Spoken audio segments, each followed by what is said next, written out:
Bienvenidos todos a Paz Mundial nuevamente. Les habla Pascal desde Santiago de Chile.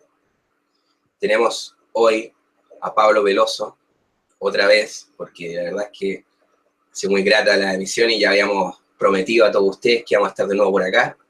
Así que Pablo ha cumplido y aquí lo tenemos con mucho gusto. ¿Qué tal, Pablo? ¿Cómo estás el día de hoy? Un saludo para ti. Muy bien, Pascal. ¿Tú cómo estás? Todo excelente, Pablo. Muy interesante la tertulia que vamos a hacer hoy.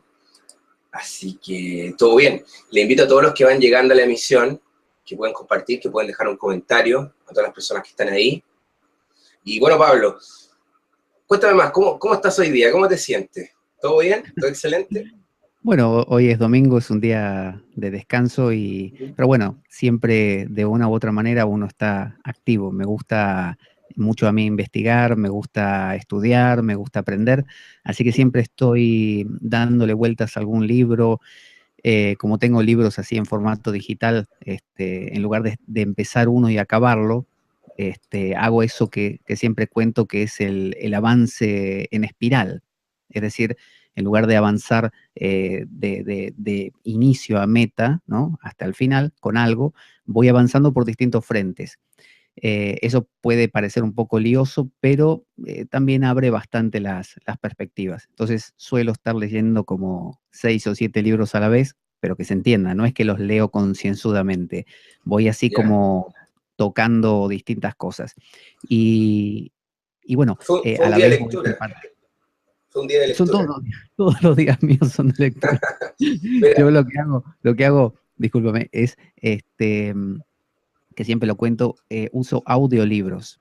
Es decir, tengo en el ah, móvil, en el celular, una aplicación, que no es que la tengo yo, la puede tener cualquiera, que te permite trasladar bueno, sí, hacer leer cualquier PDF o libro Word a, con un motor de voz. Entonces, tú vas por la calle caminando y vas escuchando el libro. Y al principio, bueno, te distraes bastante porque es un audio y cualquier cosa que ves o visualmente te distrae de lo auditivo, pero con el tiempo ganas práctica y la verdad que es genial, porque tú puedes estar haciendo otra cosa, caminando, yendo en autobús, estando en tu propia casa y estás ahí con una voz que te va contando un libro. Así que por eso es que puedo a veces tener el tiempo para profundizar muchos temas, si no, no podría. claro, sí, Pablo, te entiendo perfectamente. Igual debe ser un poquito también peligroso, ir escuchando muy concentrado, tal vez algo, algún mantra, y de repente, no sé, puede ocurrir cualquier cosa en la ciudad. Pero yo creo que tú ya estás acostumbrado, ¿no? Sí, pero no es peligroso porque no es como la música. Cuando ¿Ok? escuchas música, la música tapa todo, porque tiene un montón de sonidos diferentes, graves y otras cosas. Cuando es una voz humana, en este caso un motor de voz que cada vez los hacen mejores, así que se entiende casi como una voz humana, yo uso las de Ivona, por ejemplo, que son voces muy delicadas. Y bueno, esa voz te permite oír hasta a alguien que te esté hablando. A mí, de repente, alguien me pregunta algo por la calle y lo escucho perfectamente y lo entiendo. Me tengo que quitar el auricular porque si no se me confunde entre lo que me dice la voz del móvil y lo que me dice la persona. Pero Oye, bueno, y mientras método genial. tú vas caminando, obviamente, y escuchas estos libros, a mí se me Sí, hace que como tú estás haciendo una acción o estás caminando, de alguna sí. manera lo que estás escuchando te entra mejor, ¿o no? Por la parte subconsciente, ya que estés ejecutando algo a nivel consciente, estás ejecutando otra cosa. O sea, como que engaña un poco ahí o no el cerebro, ¿podría ser? Sí, es posible, es posible. Un poco como eso que dicen, aprende inglés mientras duermes o algo así. Ujú. El hecho de moverte. Sí, sí, entiendo lo que dices. El que decía eso, ¿sabes quién es? Don Juan de Castaneda. Ellos como que guardaban información en los movimientos. Como que si te enterabas de algo mientras estabas, no sé, levantando un brazo, la idea era que si repetías el movimiento más adelante, se activaba algo que había quedado guardado. Una cosa así. Y eso se puede extender a que si uno en cierto momento de su vida en que se aunan o convergen varias circunstancias, que aparece fulano, que te dice tal cosa, que levantas un peso o que haces, y emocionalmente vives una situación determinada, si más adelante convergen de nuevo elementos parecidos, la misma emoción vuelve a surgir. Entonces, puede ser lo que dices, puede ser. Quizá Claro. haga algún movimiento, lo voy a explorar, Esto te haga lo, algún movimiento. esto te lo pregunto porque justamente en este video, de esta conferencia que estoy mostrando en este momento ahí en pantalla, Sí, que tú tienes en tu canal de YouTube, que lo voy a dejar ahí en la descripción para que todos los que nos están viendo en este momento puedan entrar y puedan dejar algún sí. comentario a Pablo, etcétera. En este video que tú tratas acá, justamente hablamos de los paradigmas y Sí. pareciera, dada la conclusión de tu conferencia, de que uno solamente ve una parte de la realidad, porque tal vez la cultura o tal vez la programación, ¿cierto?, social o histórica Sí. del ser humano nos ha dejado solamente ver una parte de la realidad o una parte de lo que nosotros somos. Estamos solamente ejecutando una tarea, pero están Mm, ocurriendo muchas cosas que están entrando sin que nos demos cuenta. Y esto también lo relaciona a lo que es el sentido de la vida. Pareciera que también sí. encontrar eso desconocido podría ser también el sentido de la vida. Me gustaría que ya entráramos a ese tema Vale. y que pudieras, por ejemplo, hablarme primero de esta conferencia, de cómo fue para ti, y luego ya, si quieres, puedes analizar el contenido que desarrollaste. Bueno, la conferencia fue en Madrid, fue hace cosa de unos 2 meses, una cosa así.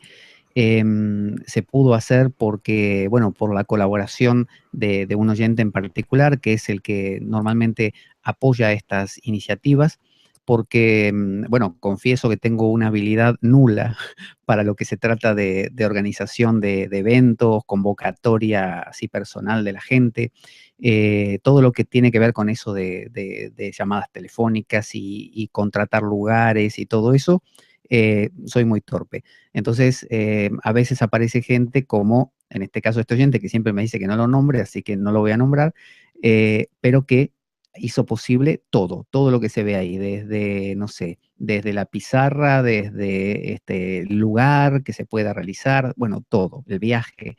El evento fue maravilloso porque tiene una magia especial encontrarse con la gente que te escucha por la radio o por el podcast. Uno no tiene noción. Yo estoy en mi casa, que ahora hago el programa en mi casa con una mezcladora que tengo, no en la radio porque me he mudado más lejos, y yo hago el programa como un volcado de lo que voy viviendo, de lo que voy investigando, que es mi pasión, y todo mi caminar y las cosas que voy aprendiendo y descubriendo las voy volcando como una manera de pensar en eso que Roger Bartra llamaba el exocerebro. Entonces yo digo, el cerebro no acaba en este cráneo. El cerebro es un fenómeno colectivo, porque en realidad nada de lo que yo pienso o sé es mío estrictamente, sino que es algo que se conecta como una especie de internet, ¿no? Una red, ¿no?, de interrelaciones, que eso es lo que significa. Bueno, de la misma manera son los cerebros. Entonces, si yo pienso una temática y me la quedo para mí, se empobrece y se seca como una planta que no tiene agua y que quizás muera. En cambio, si yo la pongo a rodar, la vuelco, eso genera en los demás devoluciones en forma de a veces asistir a una charla y aportar, porque la idea era esa en esa charla, que hubiese preguntas, que hubiese comentarios, que hubiese opiniones, que hubiese objeciones también. Entonces, cuando uno va pensando y volcando las cosas que piensa, que creo que por eso lo hacemos todos, ¿no? Tanto tú con el canal Paz Mundial como todos nosotros queremos la conexión porque es la forma de enriquecer lo que estamos buscando. Entonces, en esa charla fue maravilloso eso, encontrarse, imagínate, con alguien que te dice, yo te oigo siempre, y tú no viste nunca a esa persona, la cara no se la viste nunca, quizá escribió alguna vez, y te dice, te oigo siempre y me hace muy bien y me has dado unas ideas geniales, me encanta cuando exploras tal temática, y es como algo que hasta ese día no estaba, llegas a un lugar y te encuentras con un montón de cosas que te enteras todo en ese momento, de gente que durante muchos meses, mientras tú estabas frente a un micrófono solo en tu casa, te estaba siguiendo y estaba obteniendo de eso grandes, a veces transformaciones de vida, gente que me dice, a partir de lo que contaste en tal programa, empecé a entender tal otra cosa o tomé una decisión grande en mi vida. Entonces, uno se da cuenta lo conectados que estamos, cómo cada cosa que uno dice puede cambiar una vida para bien o para mal. No para que uno se sienta como ni responsable ni nada, pero para ver lo colectivo que somos y no lo individuales que somos. Entonces, es maravilloso siempre para mí eso, encontrarme con la gente, ver gente nueva, darme cuenta, porque eso me da también un feedback, una retroalimentación que me da más ganas de volcar cosas. Si yo hiciera el programa y nadie escribiera, nadie se comunicara por ninguna de las redes sociales, no fuera nadie a las charlas, yo diría, bueno, estoy, no sé, en una isla desierta hablando o mi micrófono está apagado, una de dos. Entonces, Claro, claro. de esta manera resulta algo así, mágico. Y en esa charla planteamos el tema de los paradigmas. Y que para quien no sepa lo que es un paradigma, es un concepto que en alemán a veces también le llaman el Weltanschauung, y es, con mi mal alemán obviamente, ¿no? Weltanschauung, que es una manera de ver las cosas. Entonces, tú decías hace un rato que según cómo mirábamos la vida, veíamos más o menos la realidad. Ujú. Entonces, yo creo que la pregunta del millón aquí es, ¿existe una realidad, algo real realmente? Es decir, yo miro un árbol y yo pienso que ese árbol es bonito. Mira otro el árbol y es carpintero y dice, ese árbol sirve para una buena mesa. Mira otro el árbol y es, no sé, fabricante de barcos y dice, con esto voy a hacer una buena barca. O otro dice, aquí voy a colgar una hamaca, o con esto hago leña y me cocino algo. Entonces, ¿qué es el árbol finalmente? ¿Hay un árbol de verdad detrás de todas nuestras opiniones? El que dice árbol bonito, árbol feo. ¿Hay un árbol más allá de nuestras opiniones per se, por sí mismo? No lo sabemos y nunca lo vamos a saber por la sencilla razón de que percibir es crear. Decía Nietzsche que no existen hechos, existen solamente interpretaciones. O sea que si yo tanto miro una cosa como pienso acerca de alguien, o sea, yo digo, voy a pensar acerca de fulano, ¿no? De Pascal. ¿Qué tal es Pascal? Y mi opinión va a ser una de las millones de opiniones que haya sobre Pascal. Y Pascal mismo va a tener una opinión sobre sí mismo. Entonces, como todas son opiniones, cada vez que vemos, interpretamos, cada vez que vemos, depositamos cosas en lo que vemos, ni Pascal mismo va a saber quién es Pascal, porque Pascal se está construyendo basándose en las opiniones que se van volcando sobre él, aún la opinión que él mismo vuelca sobre él. Por eso, ¿quién soy yo? Si me lo quiero preguntar, ¿quién soy yo? Y quiero dar una respuesta, digamos, conceptual, una respuesta de pensamiento, hilvanando pensamientos. Bueno, traeré a colación recuerdos míos, cosas que me dijo la gente, y voy a crear una suerte de material constituido, aglomerado ahí, que soy yo. Pero más adelante eso va a cambiar y lo que yo pensaba que era ya no es lo mismo. Ahora pienso que soy más inteligente o más estúpido o más alto o más fuerte o más débil o más viejo o más lo que fuera. Es decir, mi opinión sobre mí siempre está en movimiento. La opinión de todos acerca de todas las cosas está siempre en movimiento. Esto quiere decir que todos nosotros no vemos nunca lo real, porque lo real es también una palabra. Y por ser una palabra, está condicionada por el sentido que le demos. Entonces, para mí lo real es, no sé, Dios. Para otro lo real es el infinito. Para otro lo Oye, real, dime. sí, con esto de qué es la realidad, o si la realidad fuera más de lo que nosotros vemos, Mm, estaba Carl Jung, que hablaba sobre la sombra, y cuando sí. tú también hace un rato hablabas del yo, y de que el Mm. yo no se puede definir. ¿Cómo esto tú lo podías relacionar a lo que es la sombra? Porque al parecer, dentro de la misma personalidad, dentro de lo que nosotros somos, podrían haber Mm, muchos yo, muchas cosas de nosotros sí. mismos que están escondidas. Sí. Digamos que va a ir de a poquito acercándonos a eso. Mira, así te respondo, pero de a poco. cada paradigma nos permite, o sea, cada cristal que yo tenga delante de mis ojos me permite ver la realidad de una manera. El mismo árbol con un cristal amarillo, yo lo voy a ver amarillento.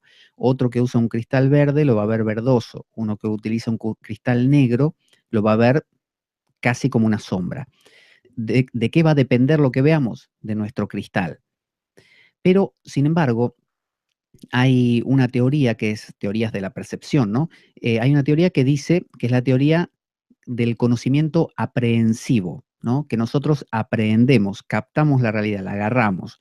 Entonces, aprehender con una H después de la E. Entonces se dice que cuando yo miro un árbol, dicen los que sostienen esta teoría, lo que estoy haciendo es reproducir ese mismo árbol en mi mente. O sea, miro un árbol que está ahí fuera y lo reproduzco aquí dentro. Esas son las personas que piensan que existe un mundo objetivo que lo veo dentro representado, veo como un arbolito pequeño en mi cabeza. Entonces, cuanto más ajustado sea el arbolito que yo represento en mi cabeza al árbol que está afuera, más cuerdo soy. Entonces, ¿cómo sé si yo estoy loco o desfasado? Bueno, lo que todos vean de ese árbol como cosa común, alguno lo verá más bonito, más feo, más alto, más bajo, pero en general lo que se suele ver del árbol va a ser lo que pensemos todos que es un árbol. Si yo me ajusto más o menos a eso, estoy cuerdo, soy sano. Esa era la visión, por ejemplo, de la filosofía estoica y en general de los últimos años de la filosofía platónica, cuando ya aparecieron estos movimientos un pocos años antes de Cristo, de los estoicos, los cínicos, los epicúreos, los escépticos. eh, Todos estos movimientos tendían a prestarle atención no a lo metafísico, como Jung, tú citabas recién, que ahora lo traemos a colación, sino que habían capado, sí, dime, No, sí, adelante. que habían capado, habían cortado lo metafísico, que ahora vamos a explicar qué es, y se habían quedado con una versión más simple de entender que es, yo veo una cosa y me la represento aquí. Veo una persona mala y la siento como mala, ¿no? La percibo. ¿Por qué la percibo? Porque afuera es mala. Y si todos piensan más o menos que es mala, eso es lo que es la persona. Y si yo la veo así, estoy cuerdo.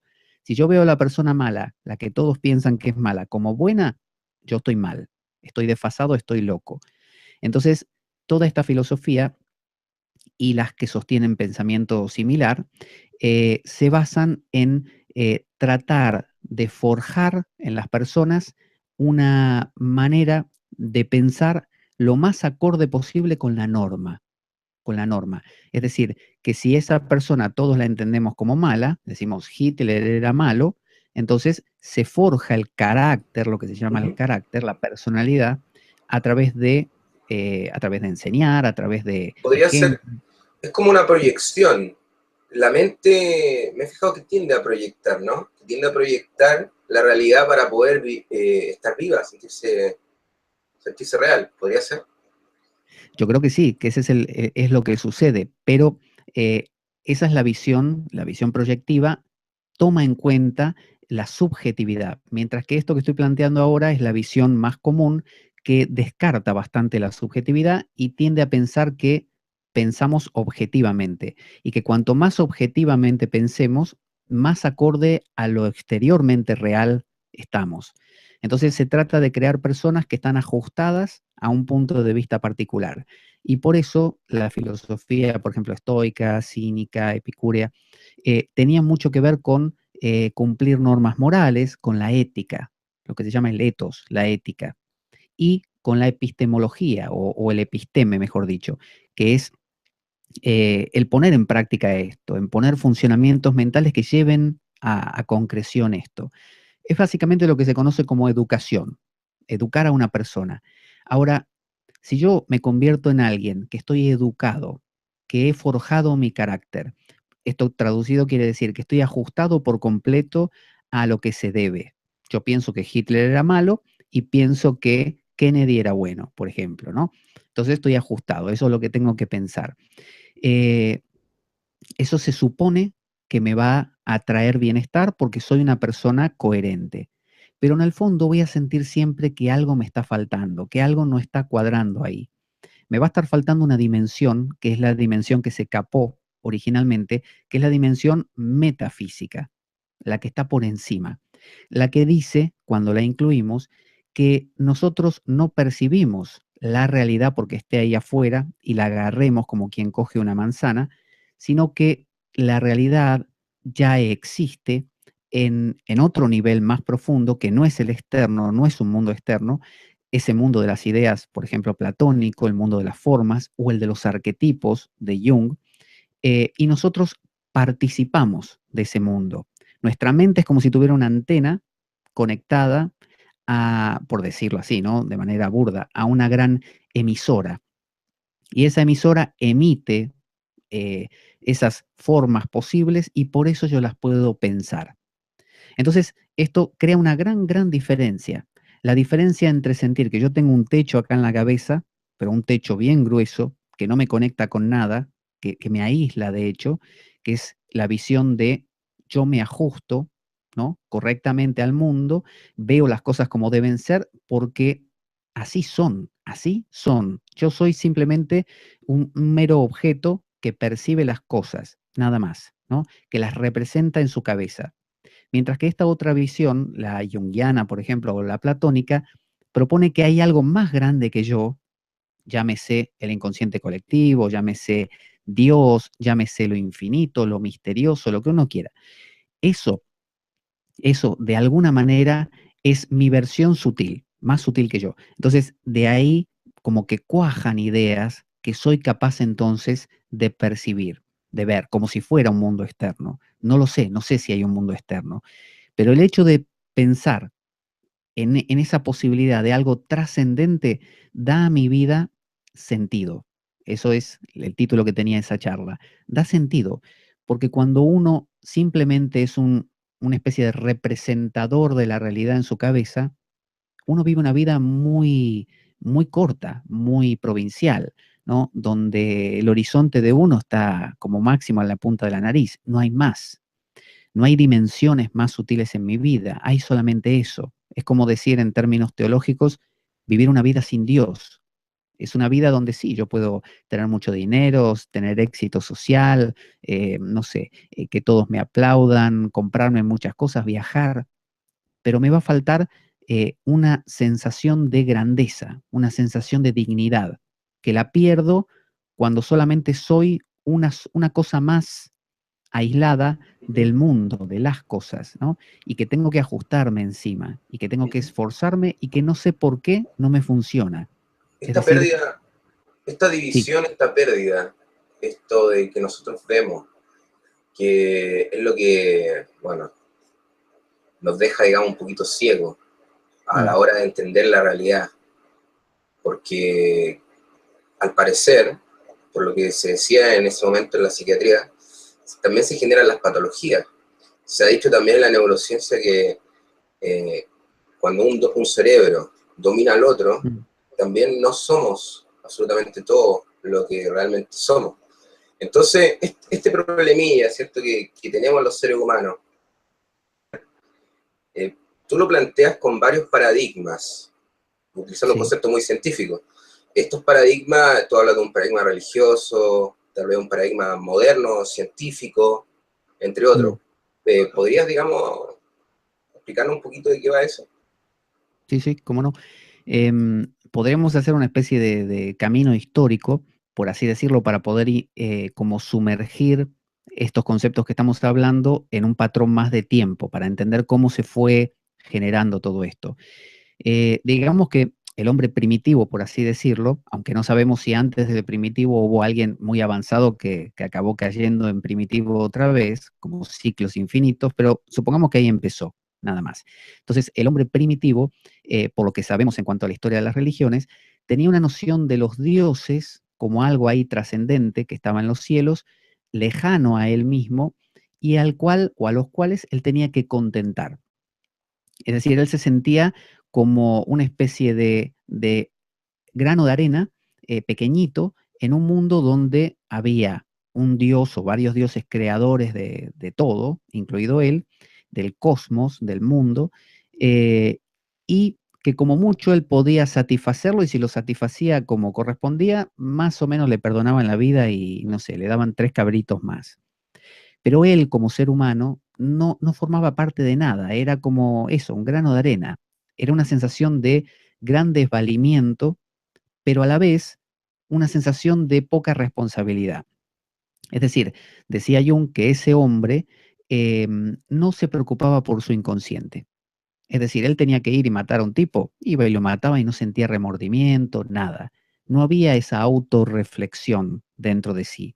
Simplemente había, hago lo que tengo que hacer y punto. Lo inconsciente estaba relegado, ¿no?, a aquel, a Dios o a los dioses, ¿no? Los dioses decidían el destino nuestro, ¿no? Decidían si yo maté a fulano o no. Lo decidió el Dios. Él fue el que quiso que esto sucediese. Entonces, en un sentido vivían mejor porque no tenían esa dimensión profunda dentro de sí, la ponían fuera. Pero en otro sentido, la vida quiere complejizarse, la vida quiere investigar, la vida quiere integrar, la vida quiere. Entonces, podríamos decir que en forma alegórica, Job del Antiguo Testamento un día cuestionó a Dios, ¿no? En un marco más grande donde le pasaron varias cosas, porque un diablo, un Satán, le sugirió a Dios, era amigo de Dios, le sugirió que lo tentase a Job, lo probase, y Job le preguntó en un momento a Dios, ¿por qué me haces esto? ¿Por qué me estás lastimando? O sea, Job cruzó una barrera ahí. Estamos hablando alegóricamente, no hace falta creer en Job. Eh, Cruzó una barrera, que es la barrera de empezar a pensar por sí mismo, de decir, momento, me interesa descubrir por qué tengo ganas de comer cuando digo que no voy a comer, o me autosaboteo, no sé, enfadándome cuando dije que no me iba a enfadar. Esa pregunta a Dios, a ese de ahí afuera, era la pregunta por descubrir eso dentro de sí. Bueno, en ese momento, ahí el ser humano, de nuevo, alegóricamente, empezó a conectarse con su inconsciente, con lo inconsciente en sí mismo.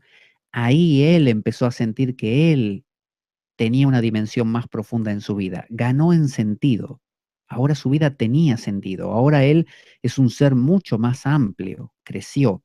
Hasta ese momento era un pobrecito hombre, según dice la Biblia de Job, un tipo que hacía sacrificios, que hacía las cosas bien y que obtenía mucho ganado, mucha progenie, muchas tierras, siervos y cosas por el estilo.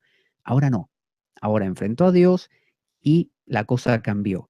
Dios bajó entonces a la tierra, decidió bajar, esa bajada fue Cristo, fue su Hijo, es decir, decidió hacerse hombre para acercarse a Job.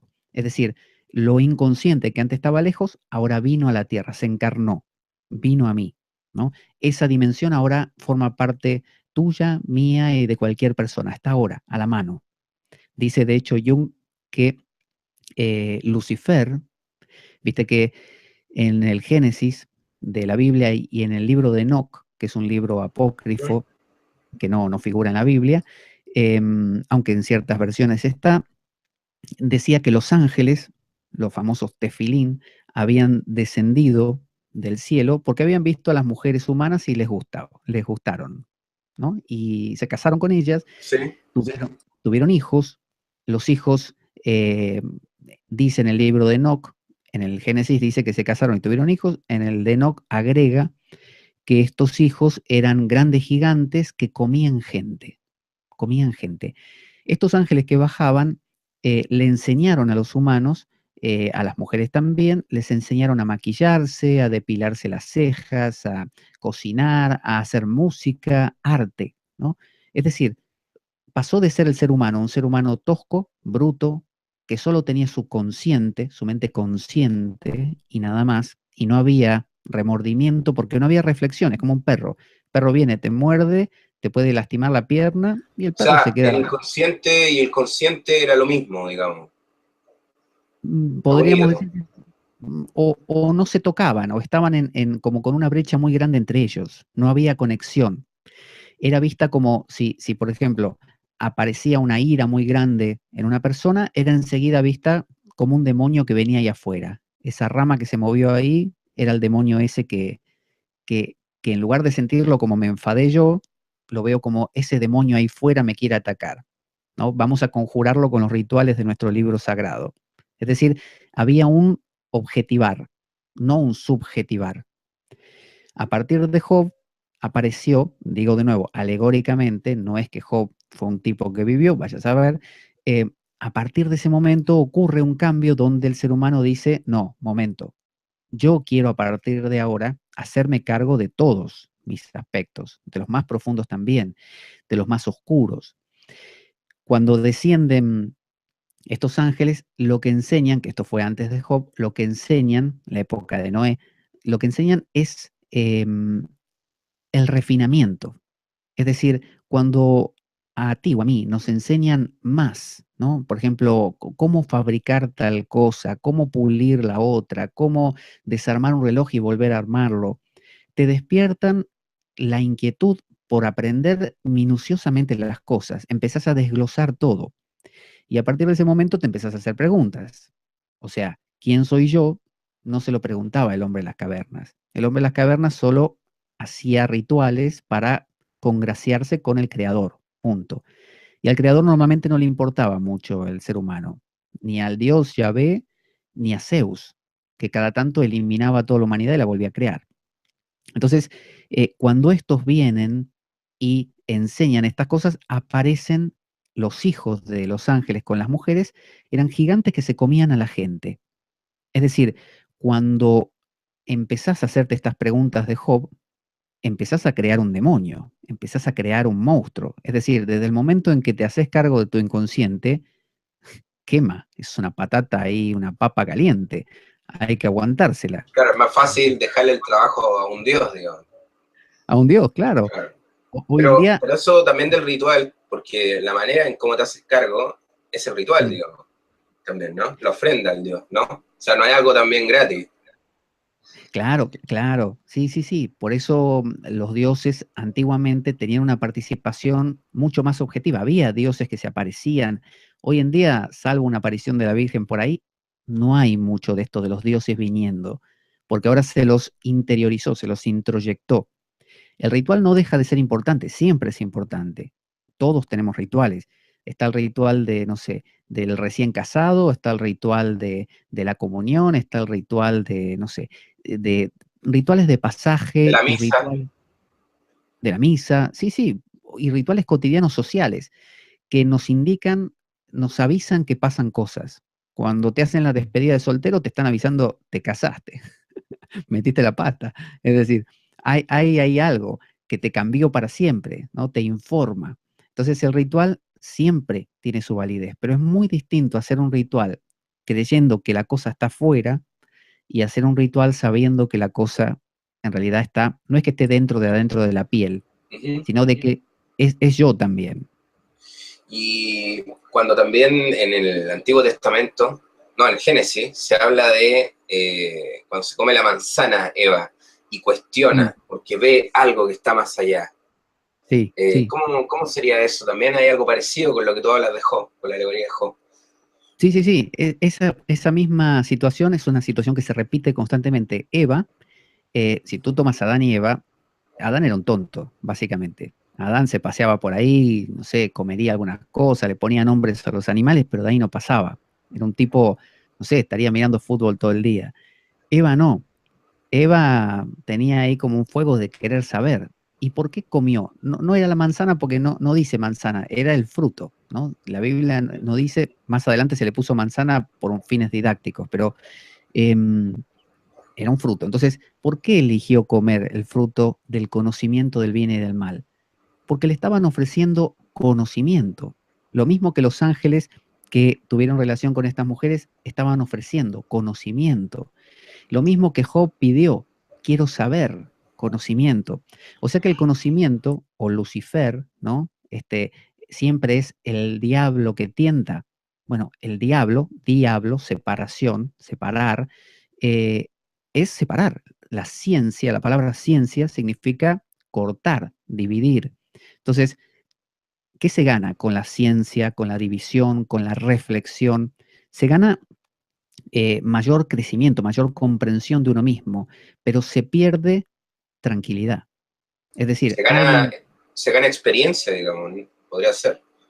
¿sí? Se gana experiencia, se experimenta las cosas, uno sabe que uno ahora es el protagonista de las cosas, las experimenta, sale, sale en busca de las cosas, pero se paga un precio muy grande, que es que así como la mente es un arma de doble filo que te puede salvar la vida, pero también te la puede complicar mucho, porque tú estás dándole vuelta a una cuestión para encontrar la solución, la encuentras, pero la mente no se para ahí.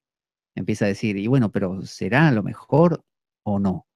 Y ahí te puede tener 1000 años. Entonces, la misma mente que a Job le ayudó a aclarar un poco y a tener ese sentido de la vida como diciendo, ah, vale, soy importante, no, no soy una especie de gusano ahí, Ujú. soy uno con ese, ¿no? Eso es yo también en otra dimensión, lo estaba mirando afuera. Si la frase que le dice Job a Dios es, yo te conocía de oídas, pero ahora te he visto. Antes te conocía de oídas. Es decir, antes eras una cosa allá lejos, ahora te veo, ahora sos, ahora me doy cuenta que no es que, es como cuando uno dice, me acabo de dar cuenta que aquel que me caía mal era por mí, yo era la Eh, fuente de ese malestar. Es Y un ese precio que paradigma, pesar. sí, ese paradigma que tú mencionas, Mm. también se puede relacionar a lo mejor un paradigma budista tal vez, o de otra religión, o otra doctrina. Mira, todos los paradigmas que pasan de esa separación, de poner fuera, que yo la llamo teocósmica o cosmoteísta, ¿no? Solamente un Dios que crea y el cosmos. Dentro del cosmos está el ser humano, pero como un gusano, una cosa más. Esa es una estructura que no da una gran satisfacción, no da un sentido de vida, porque uno no tiene protagonismo ahí. Y el ser humano necesita el protagonismo. Luego, la siguiente, que se va creando, que se va forjando porque la vida no lo tolera y en algún momento hace la pregunta de Job, en algún momento come la manzana de Eva, en algún momento tiene relación con los ángeles y le nacen los hijos que le nacen, así como Eva perdió el paraíso, los hijos de los ángeles se comen a la gente. Job, a partir de ese momento, Dios le dijo, bueno, ciñete los lomos porque vamos a discutir, ¿no? Como diciendo, vos lo pediste, ahora lo tenés. Después de eso, viene el paradigma que yo llamaría platónico, que incluye esa dimensión del mundo de las formas como parte mía, donde yo puedo tener la participación. Platón hablaba de que el ser humano podía participar. ¿Viste cuando un devoto de una religión hoy en día adora a Dios como una cosa ahí afuera, a quien propiciar? Sigue manteniendo el modelo antiguo. Y, y uno dice, bueno, qué bien vive esa persona. Nunca se cuestiona nada, si necesita algo se lo pide a la virgencita de no sé qué, o hace el ritual del, no sé, al santo no sé cuál, pero en el fondo, esa persona es como decía Heidegger, no es una persona auténtica.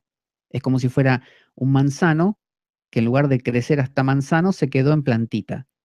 Y bueno, uno dice, sí, mira todo lo que se ahorró, todo el problema de aguantarse el viento y de dar manzanas con todo el esfuerzo que, sí, pero no está dando manzanas, que es la cosa.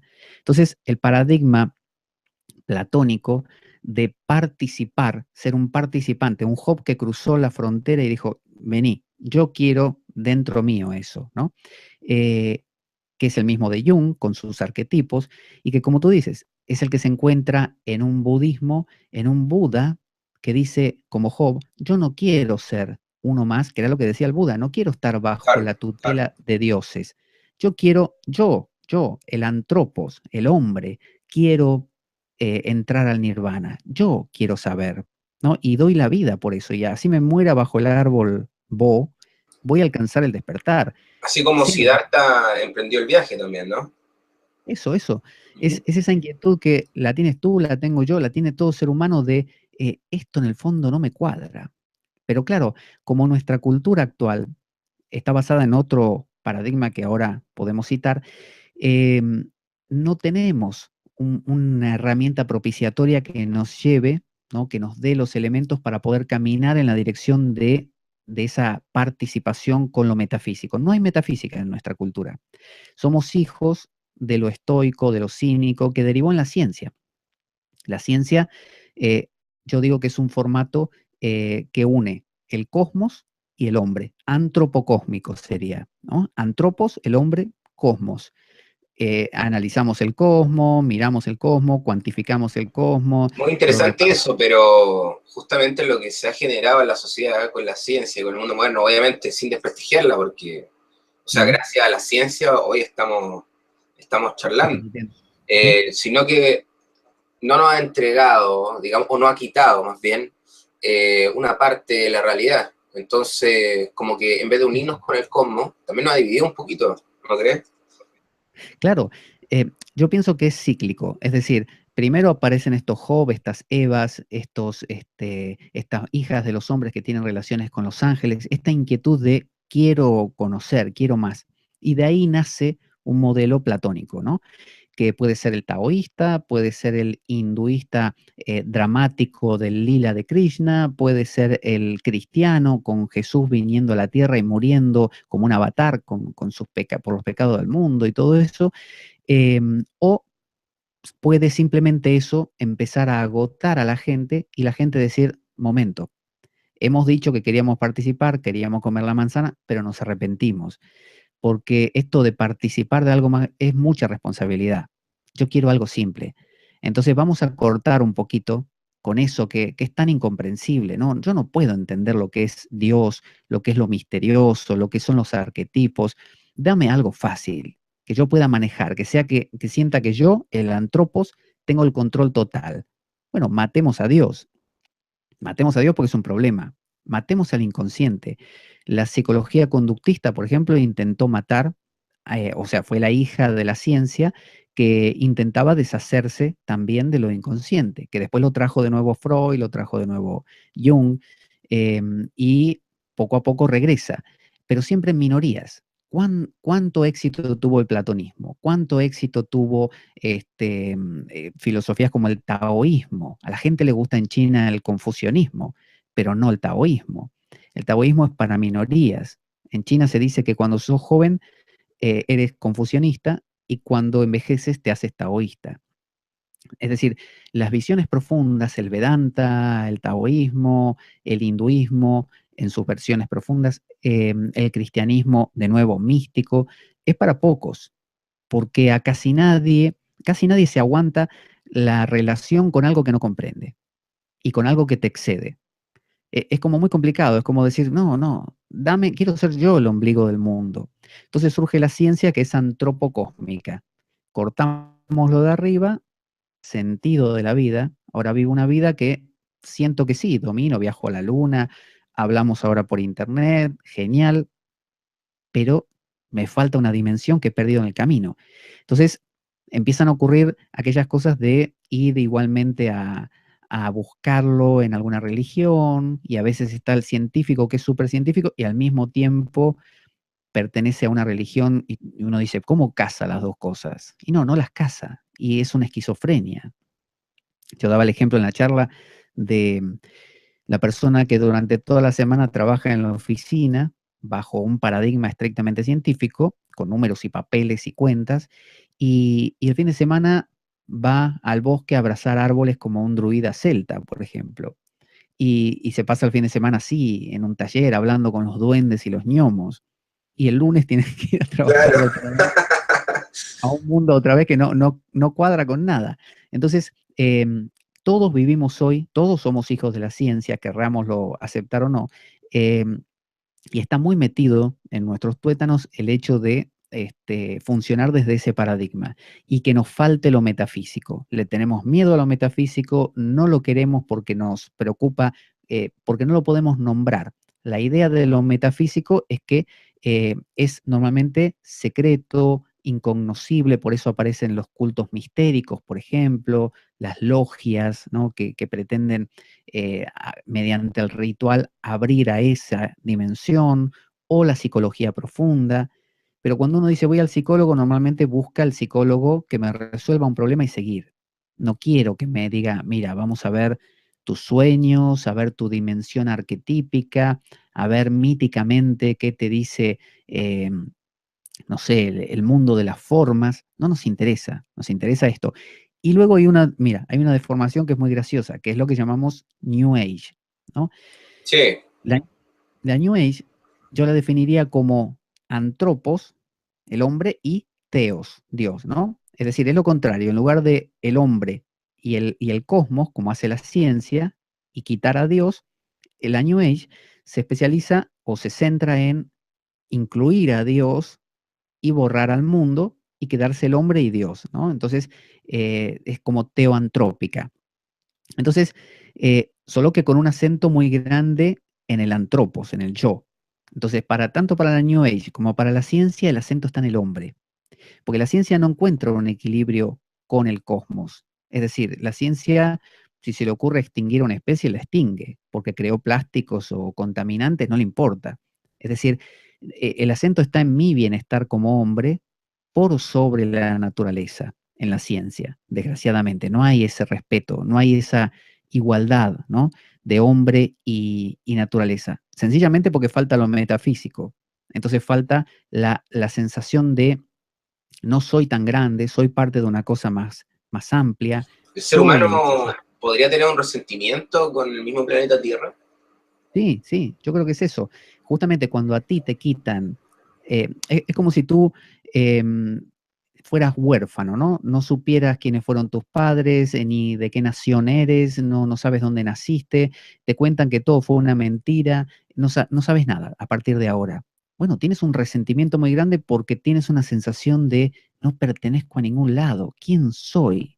Y esa sensación de alienación te lleva a ser antagónico a todo, porque todos son potenciales enemigos, ¿no? Además, todos parecen estar felices menos yo. Entonces, cuando a ti te dicen, no, no, momento, te llamas Pascal, perteneces, naciste en Chile, esta es tu familia, tu madre, tu padre, tú, ¿no? Todo tu grupo familiar, tú te relajas y te vuelves una persona más amena porque te mezclas y te dejas como acariciar por el entorno, te sientes contenido. Entonces, cuando uno tiene la noción metafísica de Dios, pero también del cosmos, porque lo que decimos de la New Age, en la New Age tú haces el mismo hincapié que hace la ciencia en yo, pero en lugar de conectarte con el cosmos, te conectas con Dios, pero un Dios a tu servicio. Entonces la New Age es una especie de pensamiento mágico de que Dios va a estar a mis pies para todo, que lo metafísico, lo inconsciente, me va a servir a mí. Entonces yo digo, si repito tal afirmación, si me pongo la medallita de no sé qué, o si hago tal cosa, todo así mágicamente se me va a dar, que es un poco lo que le pasó a Eva. La razón por la que comió Eva, además de por querer saber, era porque se lo dieron expreso. Es decir, como cuando alguien te dice, mira, te haces el taller de la apertura de chakras y en un fin de semana tienes todos los chakras abiertos y te iluminas. Lo mismo que hizo el Buda durante todo ese tiempo que le costó un montón, en un fin de semana. Pagas tanto y lo tienes. Eso le dijeron a Eva. Te comes la manzana, o sea, o el fruto, con solo comerlo, le das ahí una mordida y ya está. Eso, pero es como imposible, eso un niño solamente lo cree. Entonces Sí. es un pensamiento infantil. Es, el pensamiento de New Age es con esta X cosa, ahí rellena uno lo que quiere, ¿no? Con esta medallita, con este santo, con esta, Con estos lo que fuera. extraterrestres, ¿Con? ¿O con qué? estos extraterrestres, con estos aliens también. Claro, es querer saltearte o saltarte todo el esfuerzo de, ya sea comprender, procesar, asimilar, todo con la idea de, puede ser un extraterrestre tranquilamente. Vienen los extraterrestres y me revelan todo. Me conecto con el, no sé, el capitán de la flota intergaláctica que está en Ganímedes y me envía un rayo de luz a mí, que soy el más importante del universo y por eso me lo envía a mí especialmente. Y yo me ilumino y sé todo lo que sabe Dios, yo. Eso es lo que llama Jung inflación. Eso es inflarse.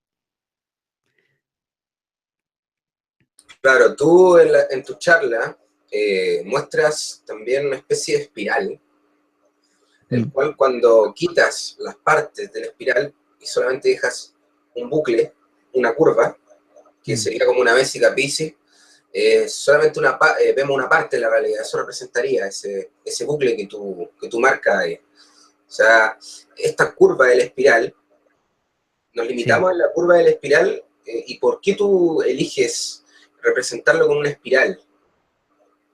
porque me parece, el espiral me parece una figura por un lado, circular, cíclica, es decir, que es como que se cierra sobre sí misma, pero no se cierra sobre sí misma, porque no da vuelta siempre igual, siempre va moviéndose en alguna dirección, ¿no es cierto? Es decir, si uno hace un círculo, siempre va a estar pasando por el mismo lugar, porque da vueltas, pues se unen los extremos. Pero si esos extremos están desplazados y forman lo que es una espiral, uno siempre está moviéndose y parece estar por los mismos lugares y pasar por los mismos lugares, pero no son los mismos. Entonces, esa espiral a veces sirve para entender que las cosas se repiten y que cuando uno tiene conciencia de su pasado, no repite los mismos errores, pero cuando no la tiene, sí los repite. Entonces, cuando uno, por ejemplo, comprende que existen dimensiones más profundas de uno, uno puede entender por qué le pasa lo que le pasa y no otra cosa. Entonces, cada cosa es como que va cayendo en su sitio. Decía el mismo Jung que todas las personas que él había atendido que pasaran de unos 30 a 35 años, todas necesitaban una aproximación religiosa para eh, reequilibrarse. Y que de hecho los que venían y eran, no sé, católicos, él les decía, no hable conmigo, hable con su confesor. Es lo mismo. De hecho, es hasta mejor, porque Dios lo resuelve mejor que yo. Es decir, cuando uno tiene esa conexión con lo metafísico y a su vez con el cosmos, porque tampoco hay que perderlo, uno tiene esa posibilidad de conectarse con las partes más altas de la espiral y las más bajas también. Nosotros vivimos como si fuéramos un resorte que lo hubieran cortado y lo hubieran dejado un pedacito y giramos sobre nosotros mismos todo el tiempo con una insatisfacción muy grande.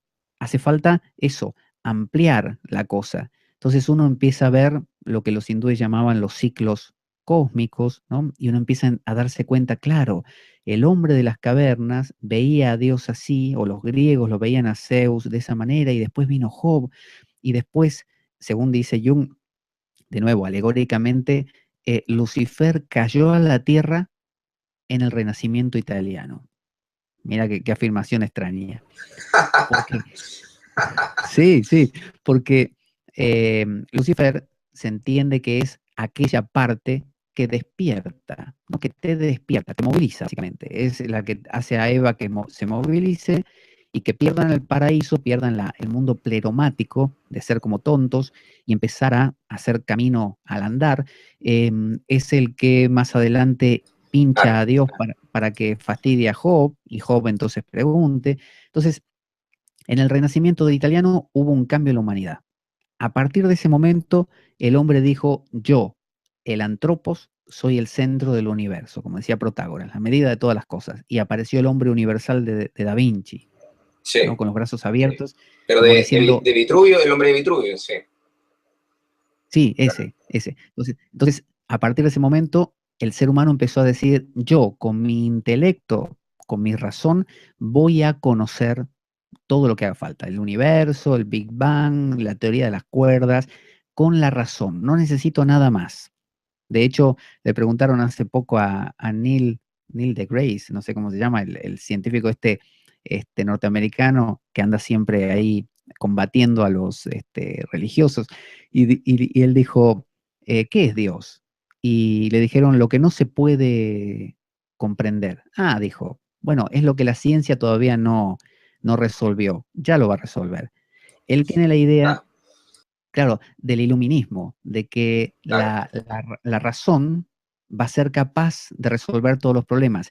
Y la aplicación del iluminismo y del renacimiento, por lo tanto, en la vida cotidiana social es la industrialización, esta sistematización de todo, hiperproducción de todo, y que lo único que está haciendo es que nos muramos, básicamente, porque nos está sepultando bajo, con grandes avances técnicos, pero al mismo tiempo contaminación, hacinamiento, falta de sentido de vida, por lo tanto delincuencia, por lo tanto guerras, ¿no? Enfrentamientos. Luego viene este barroquismo de información que lleva al hiperrealismo que decía Baudrillard, y al engaño, por lo tanto, mediático, los conspiranoicos que empiezan a intuir que hay algo raro ahí y lo declaran y parecen locos, pero en realidad estaban ocurriendo cosas. Es decir, todo esto porque el hombre tomó en sus manos algo que no puede controlar. Es como si le damos una bomba nuclear a un niño. Juega y en algún momento va a volar por los aires, él y todos. Entonces, esto es similar. Si el hombre no encuentra otra vez, llamémosle Dios, el silencio, el misterio, los arquetipos, el mundo de las formas o lo que uno quiera, nos vamos todos, pero por eso el apocalipsis, nos vamos todos al pozo, mal. Justamente, Pablo. Bueno, invito a todos los que están ahí en chat que dejen algún comentario, alguna pregunta a Pablo. Un saludo, Zack Destroy y, bueno, Jaime Escalito y todos los que van llegando. Pueden hacer una pregunta a Pablo. Me gustaría indagar un poco en esto del resentimiento, Pablo, porque de que tú lo representas con una espiral, bueno, que desde luego tú por ahí lo debes sacar de algunos cultos mistéricos, también estas representaciones. Podría también hablar mucho de lo que es el tiempo y cómo nosotros estamos atrapados en ese tiempo, o sea, en lo que es el pasado y lo que va a ser en el futuro. Porque al parecer el ser humano llega a este planeta y no sabe de dónde viene ni a dónde va. Y eso es un gran problema que genera también un paradigma, ¿no? Pero hay un creo resentimiento. Que, sí, hay un resentimiento y una agresividad. Agresividad significa ir hacia. Y estamos todos queriendo ir hacia alguna cosa que nos parece valiosa. Entonces queremos comprar, conquistar, dominar algo, ¿no? Siempre yendo hacia. Bueno, ahí me perdí lo que te iba a decir también. Pero sí. Bueno, tú decías acerca de nada. De no saber de dónde venimos ni a dónde vamos. Eso. Ahí está. Muchas gracias. Ya te va a pasar cuando llegues a mi edad. Entonces, cuando hablamos de dónde venimos y a dónde vamos, a veces decía Alan Watts, un pensador inglés, decía que cuando a un occidental le pregunta a su madre, un niño le pregunta a su madre en Occidente, cómo nació, él le pregunta, mamá, ¿de dónde vine yo? Entonces la madre trae la idea de, no sé, de la cigüeña o que te encontré en un repollo y cosas así, no en una col, un repollo. Mientras que el niño chino no pregunta así, dice él, pregunta, mamá, ¿cómo crecí? ¿No? ¿Cómo crecí? Es decir, cómo yo me voy cambiando, no cómo llegué. Tenemos la idea de que llegamos y por eso tenemos la idea de que somos un alma dentro de un cuerpo. No, tenemos la idea fija de que estamos metidos dentro de otra cosa. Como que una especie de, no, yo no soy de aquí, ¿eh? A mí no me digan nada. Como yo no lo rompí, yo no sé, yo toqué y no conocía el tema. No, esa idea de falta de inclusión. Creemos que nosotros no formamos parte del ecosistema. Las ranitas sí, los árboles también, los perros, los gatos, los pájaros, todos sí. Nosotros no. Nosotros somos como una cosa aparte. No, nosotros estamos hechos de los mismos átomos que están hechas todas las cosas. Y nosotros, mis átomos son tan antiguos como el universo. Son los mismos que dan vuelta por todas partes. Es la misma energía. Entonces, yo no vine de otro planeta, no vine de otro universo paralelo. Yo emergí, como toda persona, emergió. Fue una expresión, ¿no? No una especie de un algo externo que lo metieron en otro sitio. Y entonces tiene derecho a estar enfadado. Esa sensación es la que genera enfado, porque es la que genera alienación. Y desde el momento en que matamos a Dios, y lo matamos porque, así como se representa como un ojo que nos mira, ese ojo en el triángulo, porque es así, lo inconsciente nos causa temor. ¿A quién no le va a dar inquietud saber que se propone no enfadarse y puede que se enfade igual? Que se propone no hacer el ridículo y puede que haga el ridículo igual. Da miedo, molesta eso. Entonces vale más cortar de cuajo y olvidarme que existe esa dimensión y empezar a decir, yo no sé, yo no tengo nada que ver con eso, yo soy otra cosa. Eso es lo que genera agresividad, porque empiezo a sentir que me falta esa dimensión y que soy un extranjero donde quiera que vaya. Y eso es lo que estamos haciendo hoy en día. Hemos cortado nuestras raíces, nuestra profundidad, y somos una basurita, una cosita suelta ahí, y por eso nos maltratamos entre nosotros. Todo paradigma que genera conexiones, por ejemplo, dentro del catecismo de la Iglesia Católica hay 4 maneras de interpretar la escritura. Dos de ellas son objetivas y dos son más subjetivas. Las dos primeras dicen que se puede interpretar literalmente, por ejemplo, Jesús caminó sobre las aguas. ¿Qué quiere decir? Un tipo que camina sobre el agua. La segunda es moral. Dice, Jesús caminó sobre las aguas, ¿no? Y le dijo a Pedro que se animara y que camine. Por lo tanto, nos está diciendo, pónganse las pilas, ¿no? Hagan lo que les digo. La tercera es alegórica, donde uno, que ya entra esto en un campo más subjetivo, alegórico, es decir, metafórico. Las aguas son como la vida, o la mente, si uno quiere. Caminar sobre las aguas es animarse a estar por sobre los pensamientos, por ejemplo, ¿no? Eso es encontrar un sentido más profundo a las cosas. Y el último es el anagógico. Anagógico significa cuando uno no hace alegorías horizontales, ¿no? De, esto representa que cuando yo voy a trabajar. No, no, es hacia arriba. Cuando yo digo, mira, esto está haciendo referencia al mundo de las ideas, está haciendo referencia al misterio, está haciendo referencia a Dios, al infinito, a Brahman. Eso es anagogía.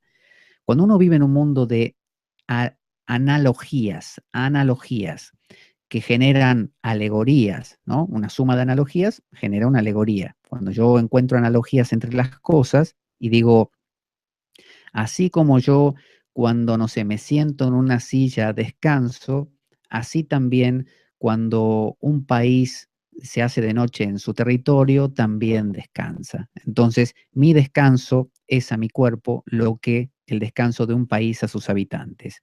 ¿Qué logré con eso? Conectarme. Digo, mira, no soy tan diferente de toda la otra gente del país. Todos les pasa lo mismo. Por lo tanto, me siento hermanado. Mientras que si yo carezco de este pensamiento analógico, y ni hablar del anagógico, ¿no? De tomar esta sensación de que yo estoy participando de una realidad más profunda, una realidad que no es mía. Lo inconsciente no es mío de Pablo, lo inconsciente es lo inconsciente. Pascal, Pablo, al conectarse o al participar de lo inconsciente, es el mismo inconsciente. Por lo tanto, nos hermana, pero al máximo. Ya no porque nos parecemos, es porque en ese nivel es un nivel de no ser Pablo, de no ser Pascal. Es un nivel donde somos la misma cosa, no una cosa en sí. Somos, es como decir, somos ser. Bueno, eso. Entonces, cualquier cultura que carezca de estos últimos dos elementos, la alegoría o analogía y anagogía, bueno, es una cultura pobre, es una cultura que se va a estar matando entre sí, porque es literal. Bueno, como la cultura occidental en general. Nosotros, claro. Es decir, yo soy yo. ¿Y en qué me parezco al otro, a mi vecino? En nada. ¿No ves que yo, no sé, no tengo pelo y él sí? Yo me he visto con esta camiseta y él no. Yo tengo una esposa que es rubia y él tiene una esposa que es morena. ¿En qué nos parecemos?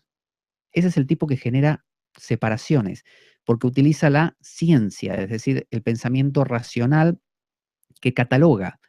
Y tiene que encontrar diferencias, claro, para catalogar. Si no, no catalogaría. Entonces, el pensamiento analógico, que fíjate qué extraño, el que inició con todo este tema de bueno, uno de los más importantes, ¿no? De la analogía, ha sido Pitágoras, con el tema de encontrar patrones, el número áureo, la serie de Fibonacci hoy en día, eh, esta idea de que lo mismo se repite en muchos sitios, esta idea que generó dos escuelas grandes, que es la de que estos patrones existen en la naturaleza y por eso los vemos, eso decía Pitágoras, están ahí, si los exploras los descubres. Pitágoras decía, los números están ahí, el uno no me lo inventé yo, decía él. Si ponemos un hombre en una isla desierta desde pequeño, sin conocer a nadie, solo, tarde o temprano va a conectarse con la idea de uno, la idea de dos, la idea de tres. Entonces, esa es una forma de ver las cosas. Es lo que habíamos hablado. Es como decir, hay algo por sobre mí que tiene esas ideas y por eso las pienso. Mientras que la ciencia tiene otra noción de los números. Los números, dice la ciencia, son un artefacto. Es decir, es algo que nosotros creamos para poder contar y clasificar las cosas. Mientras que los pitagóricos y los platónicos dicen que los números se descubren, son un descubrimiento. Entonces, esta idea de que mi vecino y yo tenemos algo en común, dirían los pitagóricos o platónicos, lo sentís así porque ya va con la vida, ya está, somos uno, solo lo estás descubriendo, genial, te aplaudo. Mientras que en la visión del paradigma científico diría, no, no, vos te ves parecido al vecino porque vos querés verte parecido al vecino buscando las cosas que tienes en común.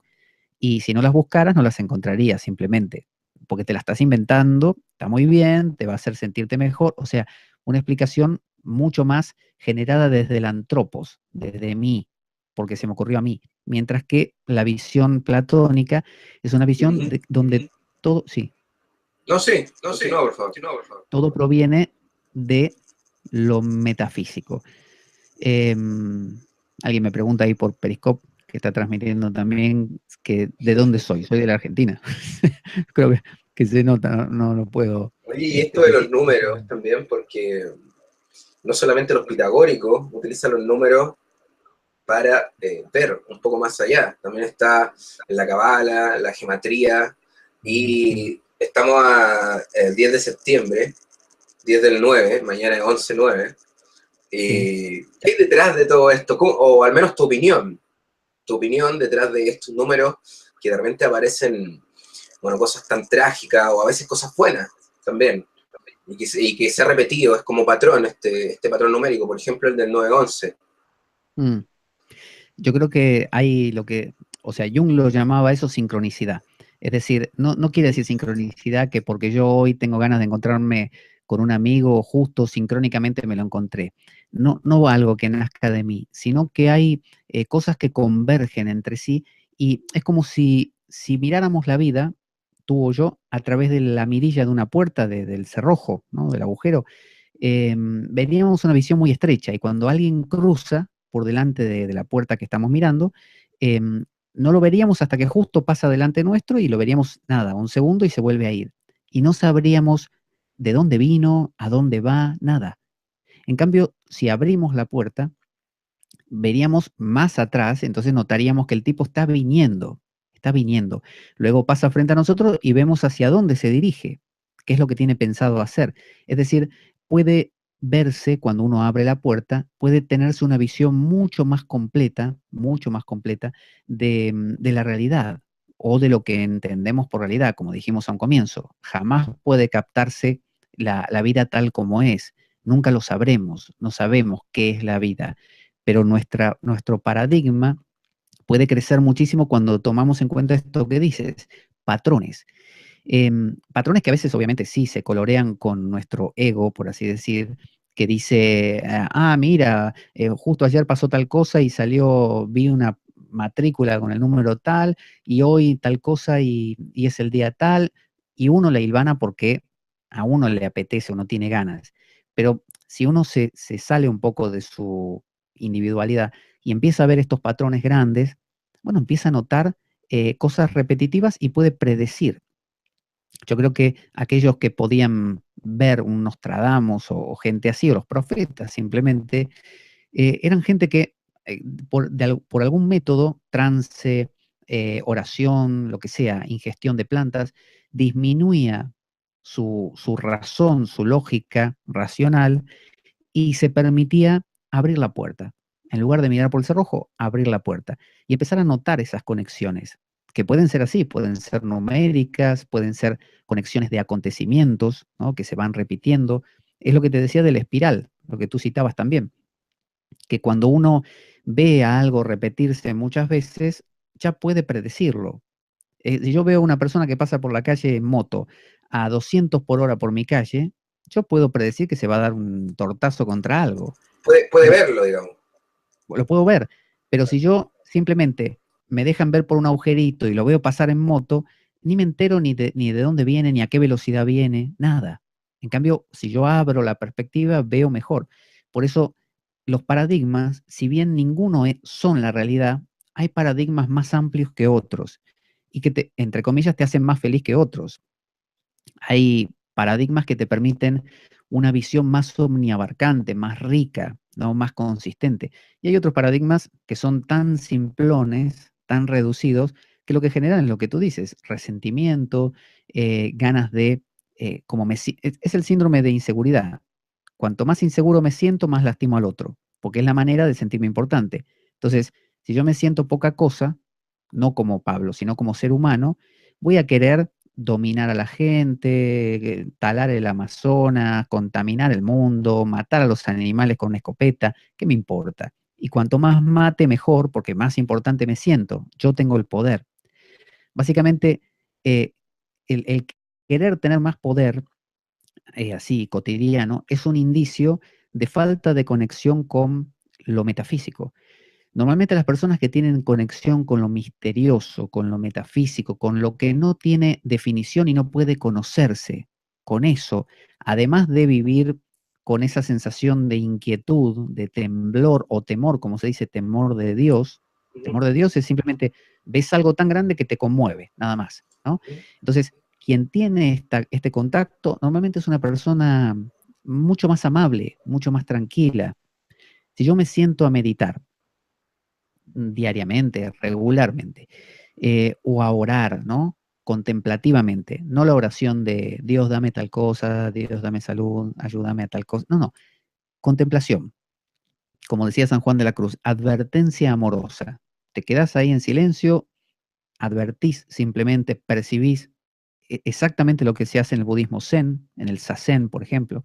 Es decir, nada, estar abierto al misterio.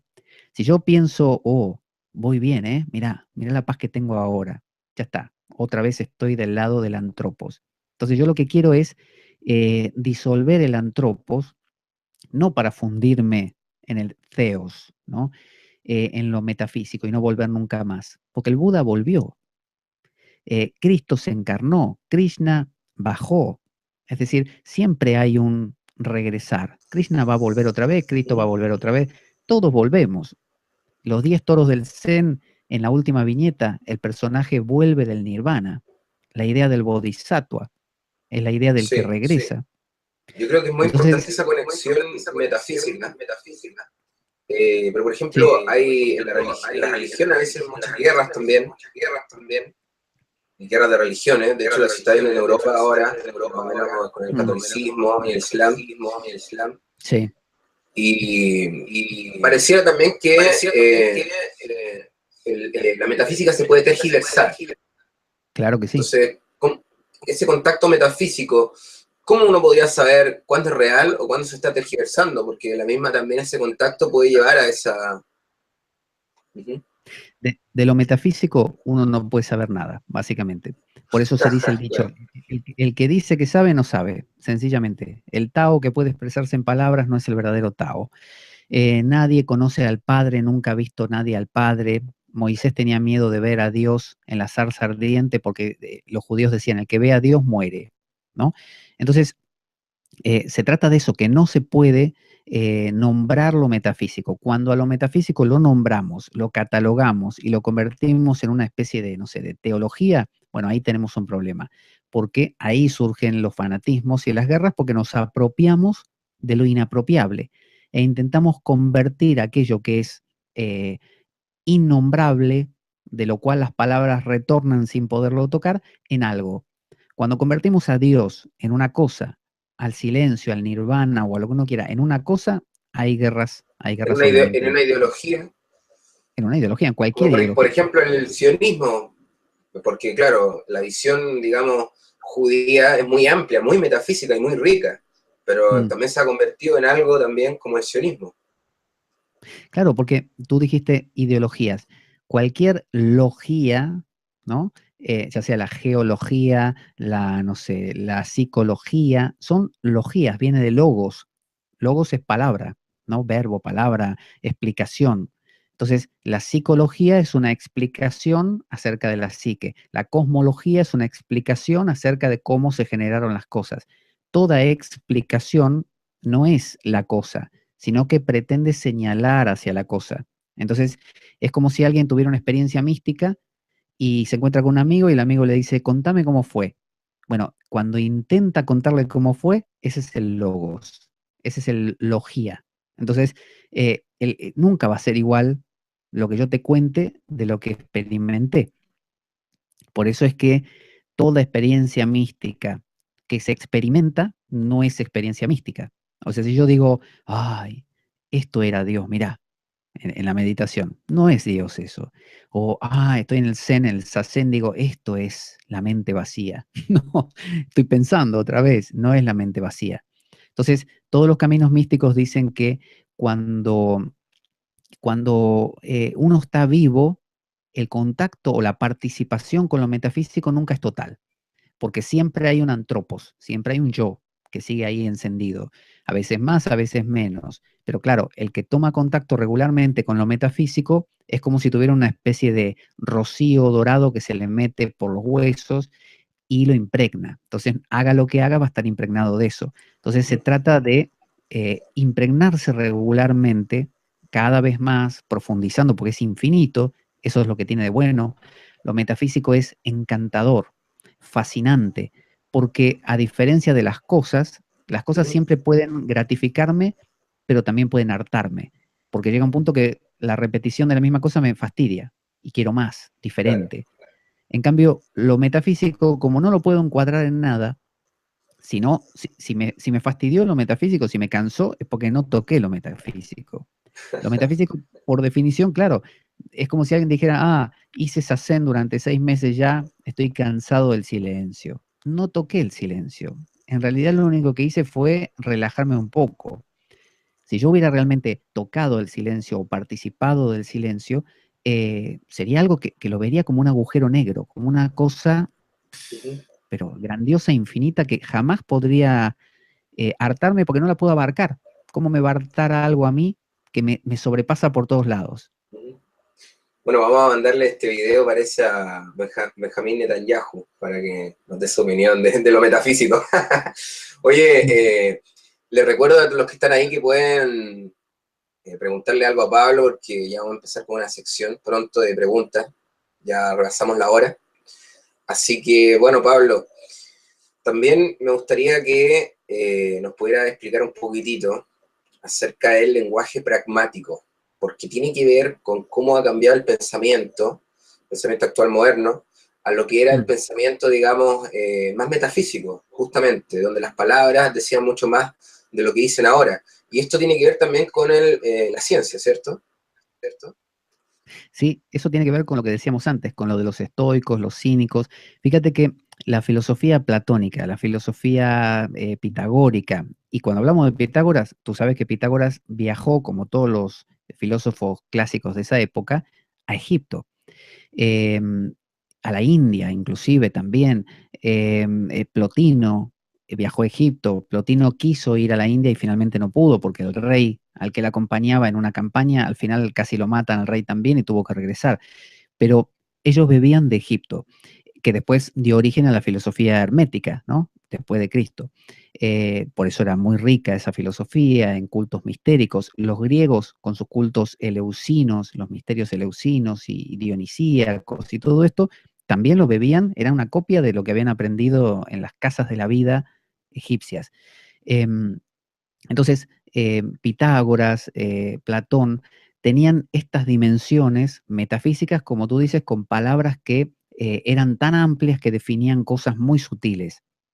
Pero cuando vino la decadencia de ese pensamiento, y decadencia quiere decir que el pueblo en general no soporta, ya lo ves en lo cotidiano, uno habla de temas como este que estamos hablando y no tiene la misma repercusión que si hablamos, no sé, desde la tierra plana hasta otras cosas más concretas, más simples, ¿no?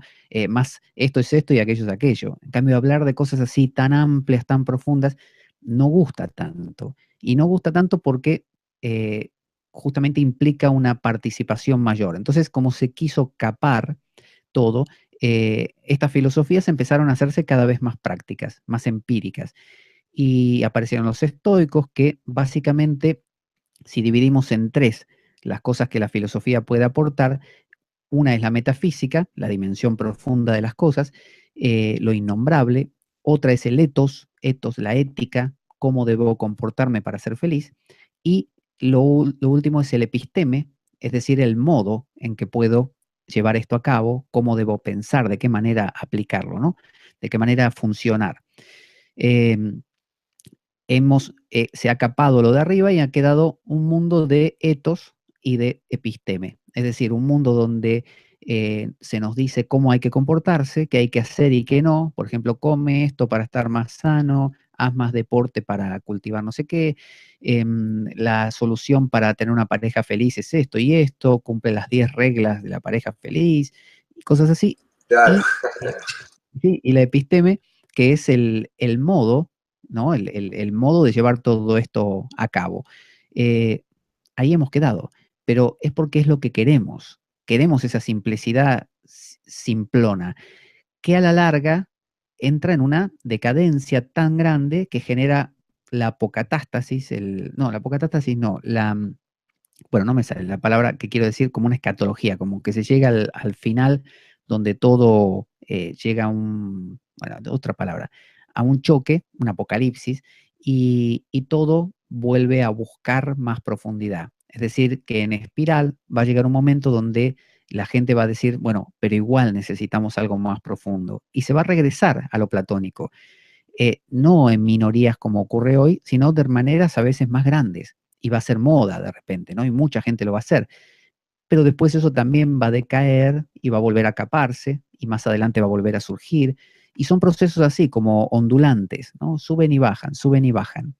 A veces eh, en todas las tradiciones místicas se dice que son unos pocos nada más los que se interesan. De hecho, a Pitágoras, tú sabes que murió perseguido por los que consideraban que era un tipo que, no sé, que estaba desvariando. A Epicuro con su jardín también pensaban que estaba loco. A Sócrates le mandaron a beber cicuta porque decía cosas que podían contaminar la mente de los jóvenes, decían, de su momento. A Jesús lo crucificaron, a Buda lo querían matar, su primo lo quería matar, tenía antagonismo de los brahmanes lo odiaban a Buda.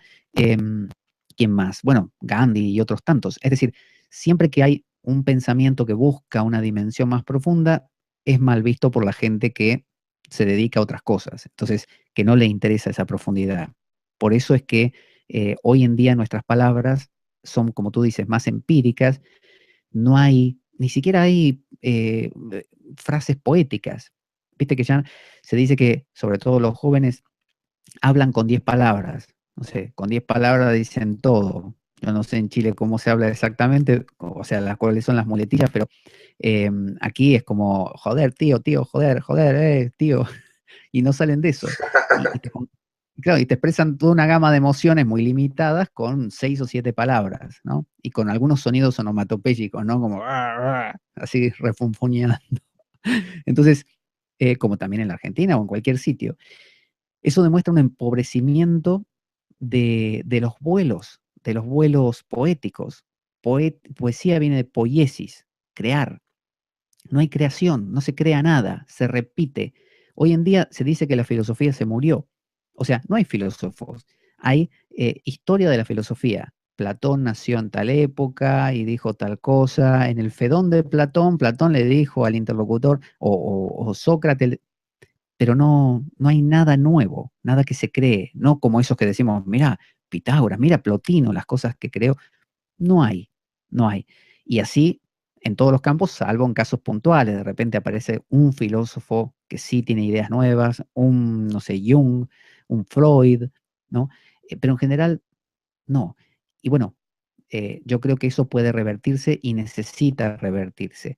Por eso pienso que el sentido de la vida puede empezar a verse como una necesidad de supervivencia y de calidad de vida, además, de las dos cosas, porque vivir de nada sirve si no uno no tiene calidad. La calidad es tener una dimensión más profunda en el ser. Y a veces las religiones vienen bien para eso. Yo últimamente desarrollo bastante el tema del cristianismo porque me parece un buen sustrato, un buen soporte para los occidentales, porque ¿qué vamos a estudiar? Islam, sufismo, sí, nos dejamos la barba larga y cantamos en árabe, pero no termina de ser lo que uno estuvo acostumbrado de pequeño. Y sí, cantamos Hare Krishna, el Mahamantra y Radha y Krishna, genial, da mucha profundidad, pero la cultura, la tradición cristiana es lo que nos ha impregnado de pequeños. Por lo tanto, tiende a ser más fácil. No digo que no haya casos donde el hinduismo, el islam, el budismo pueden ser apoyos muy fáciles, pero en gran medida, sí. Sí, justamente en el siglo XX hubo mucha gente que reinterpretó lo que era el cristianismo, hacia algo un poquito más esotérico, algo así. Sí. Aquí en Chile hay un poeta que se llama Vicente Huidobro, que se autodenominaba mago y poeta, y reinterpretó mucho lo que era el cristianismo. Muy interesante eso, Carl Jung también lo hacía. Mucho. Claro que sí. Sí. Te quiero preguntar si en este momento tú crees que hay una posibilidad de conectar con lo metafísico sin la necesidad de conectar con una religión. Yo creo que, mira, Antonio Oliver Montserrat, un sacerdote que ya murió, creo que era mallorquín, él, de Mallorca, decía que el hombre que camina, el hombre que se mueve, que es nómada en la vida, es cristiano. Entonces él decía, cualquier persona en la vida que se hace preguntas, que investiga, que cambia, que crea, es un cristiano. Una persona que va a la iglesia todos los domingos, que comulga, que se confiesa y que hace lo mismo desde hace 40 años y no se movió un ápice en sus creencias ni se cuestionó nada, no es cristiano. Entonces, con esto quiero decir, religión es religar. Entonces, yo puedo decir, bueno, voy a hacer cosas tántricas, voy a hacer cosas cristianas, budistas o musulmanas, o ninguna de ellas, pero si tengo la inquietud de conocerme a mí mismo, como decía el oráculo de Delfos, soy religioso. Entonces, no creo que se pueda vivir al margen de la religión, lo metafísico, porque cualquier intención de acercarse a lo metafísico es religión, entendido de esta manera, no como religión institucional. Si tu pregunta va hacia si hace falta la religión institucional, en algunos casos sirve como apoyo. Es como si tú quieres, no sé, construir un edificio y le haces vas haciendo como esas cosas, no sé cómo se llaman, que lo contienen para ayudar a los obreros a ir armándolo. Claro, y después a la institución justamente. A la institución justamente. La institución. Pero para otras personas eso es un estorbo. O sea, hay personas que les basta con que le pongan, no sé, el edificio hasta el primer piso nada más, con esas ayudas. Y después que lo dejen solo, porque le asfixiaría. Entonces hay que saber diferenciar eso y recordar que la religión, cualquier institución puede valer como una medicina, pero no como una dieta. Es decir, uno toma la medicina mientras está enfermo. Cuando se sana, ¿para qué va a seguir tomando la medicina? El Buda decía, tú cruzas un río con una barca y cuando cruzas la barca no te llevas la barca enganchada en la cabeza durante toda tu vida como agradecimiento a la barca. La dejas ahí y sigues camino. Esto es lo mismo. Si tú, adorando al santito no sé qué y haciendo la procesión o cantando Hare Krishna con el Chapamala y con unos cartalas, te vino perfecto eso para darte el empuje inicial y ahora ya sientes que no, que es otra cosa, es el silencio, es el vacío, lo que quieras, ya está. ¿Qué sentido tiene cargar con eso? Y decir, no, escúchame, si el Mahamantra me ayudó tanto, ¿cómo lo voy a dejar ahora? Qué desagradecido sería yo. Tengo que seguir con el Mahamantra. No. De hecho, el mismo San Juan de la Cruz, por ejemplo, que lo cito porque es alguien muy conocido, decía que si uno está en ese silencio, en esa advertencia amorosa, y le viene una idea de Jesús, no sé, crucificado o en el Vía Crucis, él decía, hay que quitarlo eso, ya, hay que quitarlo y quedarse otra vez en el silencio, porque eso es una idea acerca de Dios. O sea, es un concepto acerca de lo metafísico, no es lo metafísico. El Buda decía, si lo ven al Buda por el camino, mátenlo.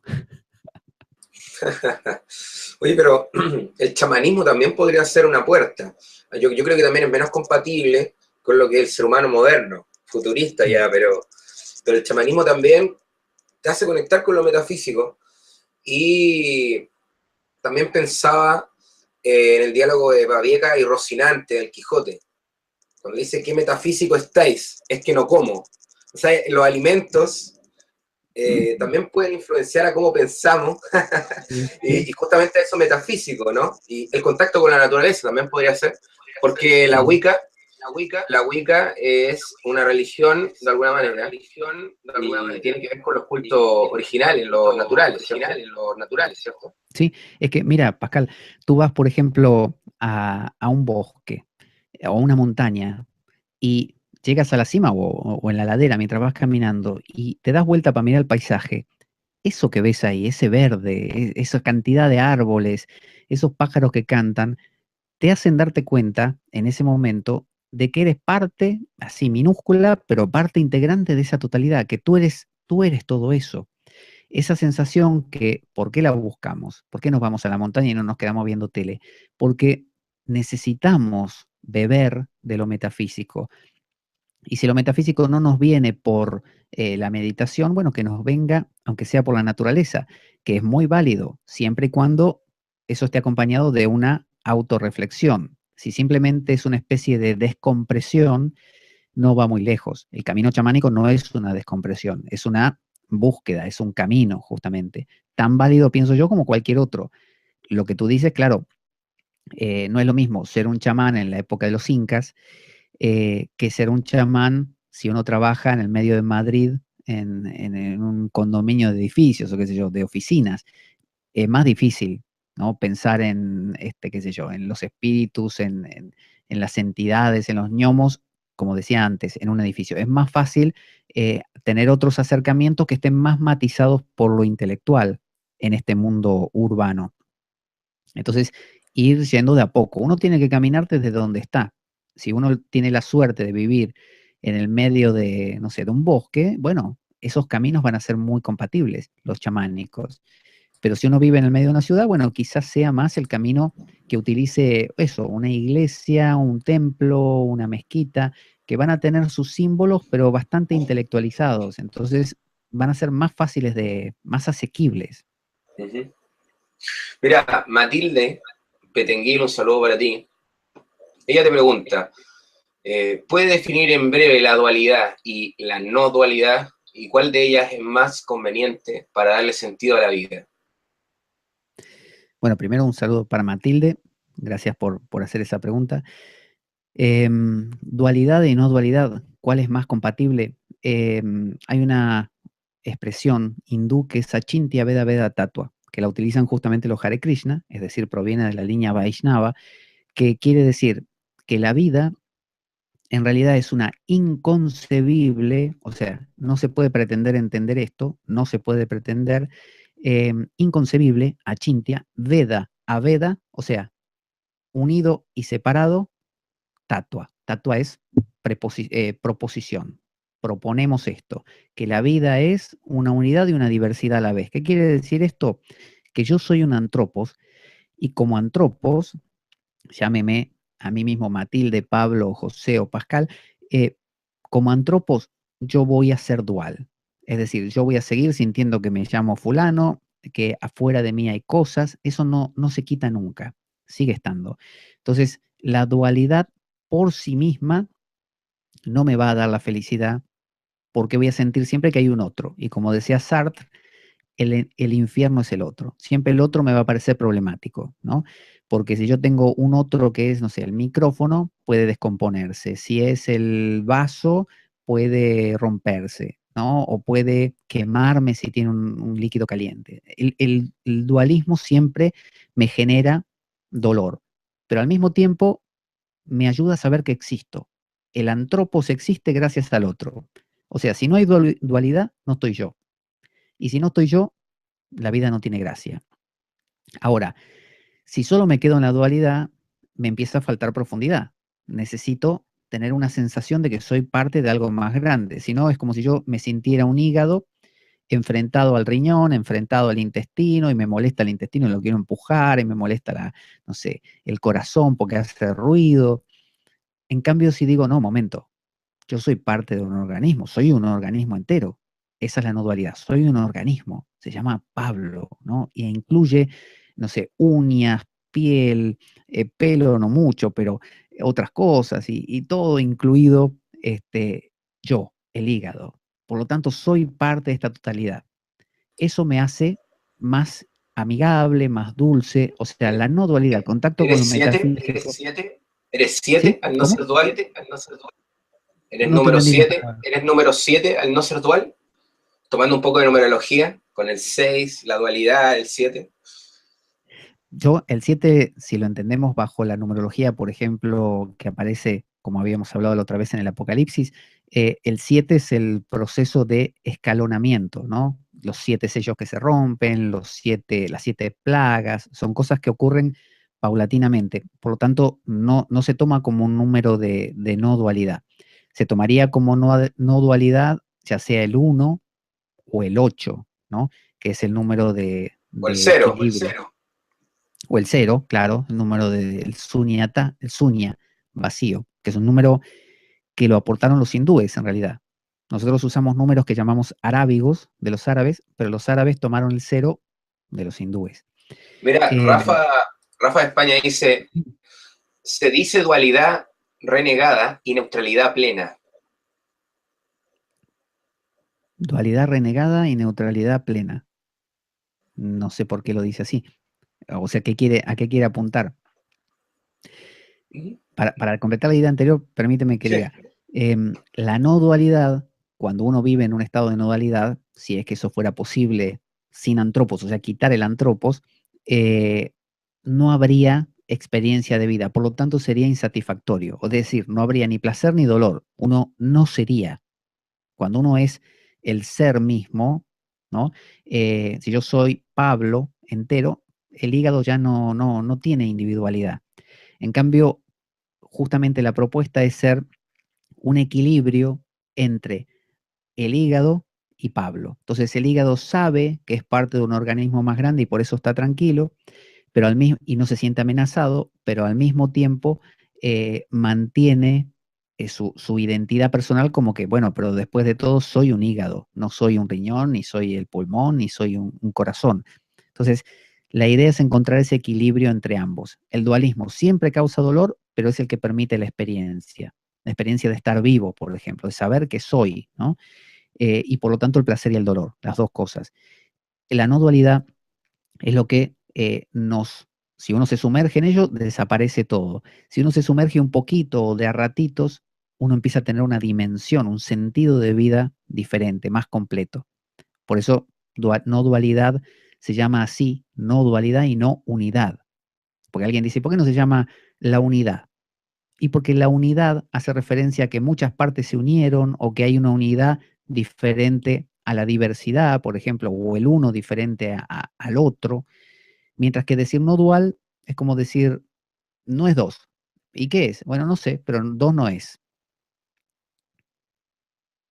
Ok, Zach dice, hay gente que realmente cree que meditar no sirve para nada.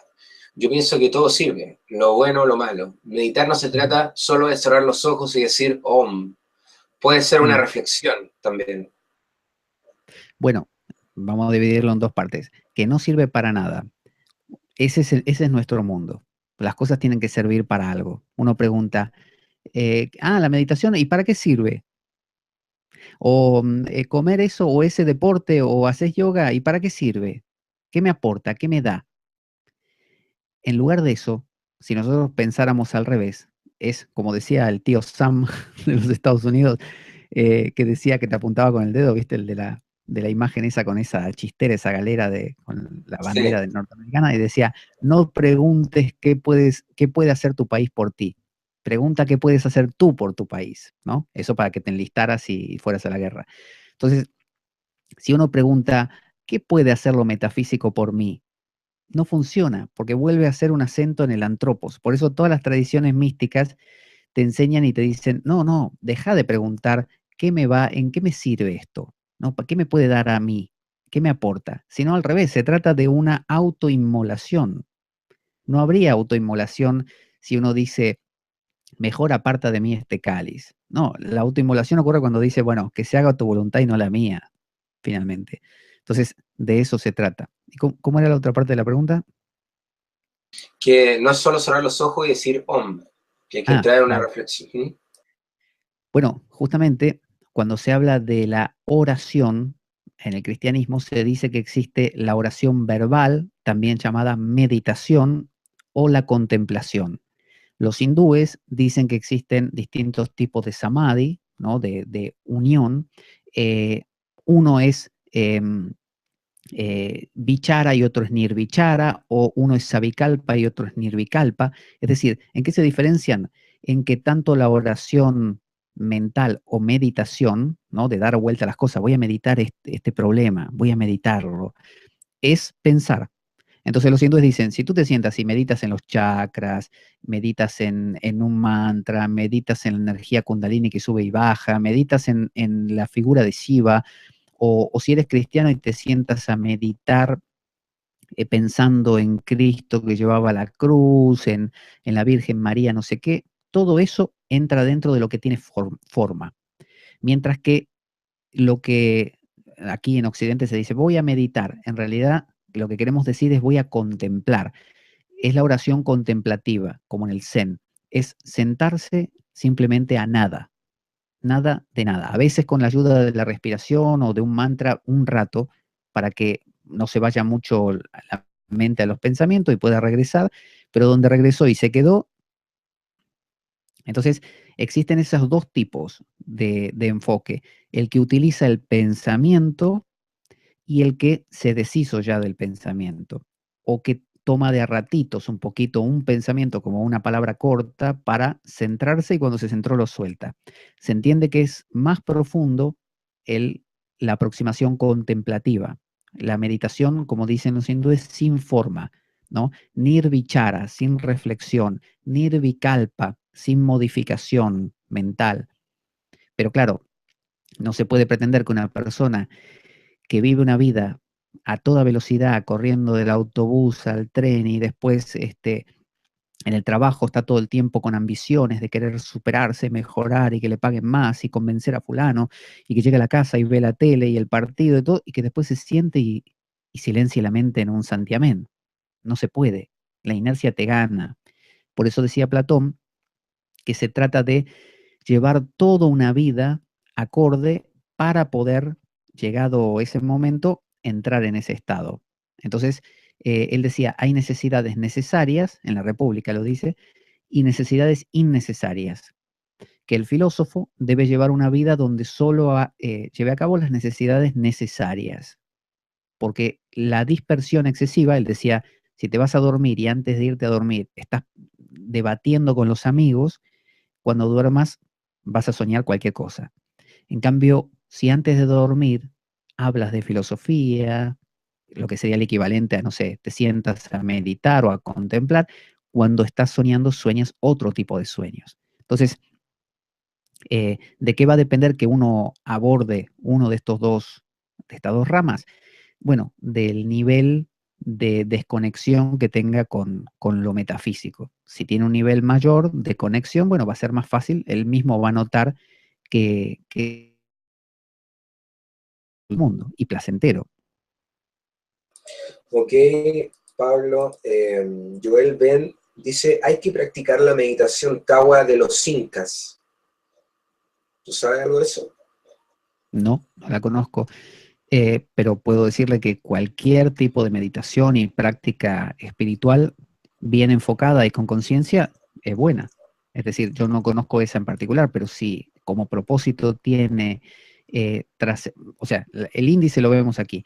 Si hace acento en yo, va mal. Si hace acento en aquello, sea lo que sea, le llame el silencio, inti sol, huiracocha o lo que quieras, bueno, eso va bien, porque es un postergarse a uno mismo. Un saludo, Carlos. Zach comenta, es como cuando recuerdan a alguien el día de su muerte y no el día de su cumpleaños. Celebramos la muerte y no la vida. Y esto en realidad lo relaciono a la dualidad y a las partes, al inconsciente, a la parte que nosotros vemos. Hay culturas que, digamos, rinden homenaje a la muerte, ceremonia. Eso también se da por la búsqueda del inconsciente, ¿no? Yo creo que todas las circunstancias de la vida que borran durante un rato el yo son buscadas por las personas, por todos nosotros, para tener una especie de atisbo de eso inconsciente. Las culturas en general no suelen celebrar la muerte, sino que suelen hacer que la celebran, porque por ejemplo un cristiano en teoría debería estar contento cuando se le muere un pariente porque va con Dios, pero nadie está contento cuando se le muere un pariente, igualmente están tristes, aunque la Biblia diga lo contrario, porque como no tenemos contacto con eso metafísico, lo conocemos como decía Job, de oídas, y si lo conocemos de oídas, no cala profundo.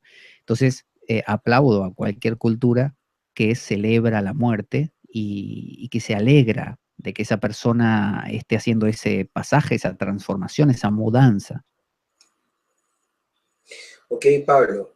Mira, no hay más preguntas en el chat, hay algunos comentarios solamente, así que bueno, lo dejamos hasta acá. ¿Cómo no? Te agradezco, Pablo, que haya aceptado de nuevo estar acá en Paz Mundial. Desde luego va a haber otro. Te doy las gracias. Bueno, Pascal, para mí es un placer y bueno, ya somos amigos íntimos nosotros dos, así que ya la conversación es sumamente amena y Ah, mira, agradable. mira. A ver, mira, Juan Carlos de México, que recién llegó, te pregunta algo, así que aprovechemos este ratito. Dice, el alma o, bueno, dice espiritad. No sé realmente a qué Mm. se refiere con esa palabra, pero dice el alma o espíritu, yo creo. ¿Vibra al igual que el cuerpo físico? Eh, yo creo que ahí volvemos a lo mismo de antes. Cuando uno separa el alma del cuerpo, empieza a creer que el alma se metió en el cuerpo. Entonces vienen las teorías de por dónde entró el alma, por dónde entra, en qué momento se mete en la célula, qué sé yo, femenina y la fecunda, en cuándo entra el alma. Si abortamos en este momento al bebé, ¿tendrá alma o no tendrá alma? Eso parte todo de creer que alma y cuerpo son dos cosas diferentes. Por ejemplo, Descartes, esta separación cartesiana de que el espíritu y la materia están separados. En realidad, yo lo llamaría como también como Liber Montserrat, cuerpalma, cuerpalma, una sola cosa. Los antiguos judíos no consideraban como los griegos que el alma fuera a ninguna parte después de la muerte sin el cuerpo. Por eso la idea de la resurrección. Ujú. ¿Por qué resucita un cuerpo? Porque el cuerpo no puede, el alma no puede resucitar sin el cuerpo. Es decir, cuando uno muere, muere todo, muere el alma y el cuerpo, y se transforma tanto el alma como el cuerpo, porque todo es un fenómeno total. No hay un alma que se escape por la nariz en el momento de la muerte y vuele por ahí, y un cuerpo que se pudra por aquí. Hay justamente una resurrección. Toda la vida se está transformando. Entonces, para mí, el alma es el cuerpo de manera más sutil y el cuerpo es un alma de manera más grosera, simplemente eso. Por eso, cuando hablamos de alma, nos referimos al ánima, el ánimo, qué ánimo caído que tengo, ¿no? Ánimo. Entonces, todas mis emociones son alma. Hacer alma para la psicología profunda es eso, es emocionarse, hacer alma. Entonces, si yo me enfado, me puede doler el estómago. Si yo me alegro o me enamoro, tengo mariposas también en el estómago. Es decir, hay una relación directa entre cuerpo y alma, no están separados. El alma no es un tipo que se metió dentro mío y quién soy yo de los dos. Entonces después surge la idea de vamos a maltratar al cuerpo porque el cuerpo es el que está bloqueando a mi alma espiritual. No, cuerpo y alma son la misma cosa. No puede existir un crecimiento así metafísico sin incluir al cuerpo. El cuerpo es tanto como el alma, es la misma cosa. Yo soy un fenómeno único, no hay separación. Así como se dice el espíritu, como una dimensión todavía más profunda y no local. Mi alma puede ser yo, en el sentido de Pablo, mis emociones, ¿Podemos hablar de esencia? ¿en qué? ¿En el alma? Ujú. Sí, yo creo que el alma tiene que ver con esa idea de lo que soy esencialmente, ¿no? Lo que me distingue, por así decirlo. Pero en el espíritu no. Para lo que esta definición que estoy haciendo, el espíritu no sería ni mío ni tuyo, es el mismo. Es la dimensión arquetípica, por ejemplo. Pero cuando esa dimensión arquetípica se concreta en fulano de tal, que encarna un poquito de Afrodita y un poquito de Ares y un poquito de... esa combinación como un plato de comida único, único, es la esencia, es lo que realmente es esa persona, lo que lo hace único en el universo.